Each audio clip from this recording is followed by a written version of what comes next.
दोनों अपने बनाए हुए पुनर्जीवन द्रव को त्सुकासा की पत्थर की मूर्ति पर डालते हैं।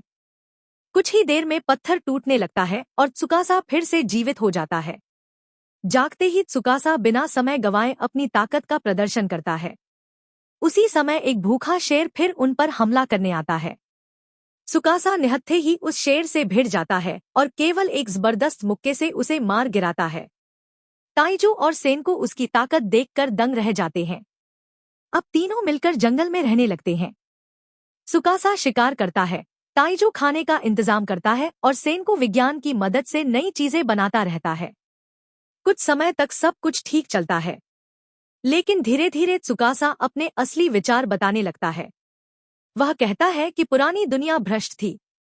बड़े बड़े अमीर और लालची लोग गरीबों का शोषण करते थे।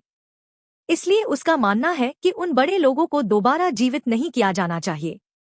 वह चाहता था कि केवल युवा और अच्छे दिल वाले लोगों को ही फिर से जीवित किया जाए ताकि एक नई और न्यायपूर्ण दुनिया बनाई जा सके। सेनको उसकी बात से सहमत नहीं होता। वह कहता है कि विज्ञान किसी के साथ भेदभाव नहीं करता।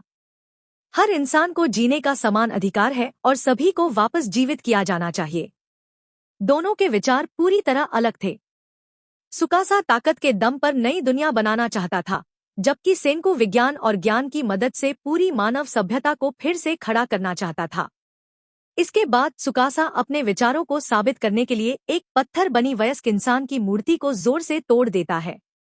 मूर्ति पूरी तरह टूट जाती है और उस इंसान के दोबारा जीवित होने की सारी उम्मीद खत्म हो जाती है। यह देखकर सेनको और ताइजू समझ जाते हैं कि त्सुकासा अब उनका साथी नहीं, बल्कि भविष्य में उनका सबसे बड़ा दुश्मन बन सकता है।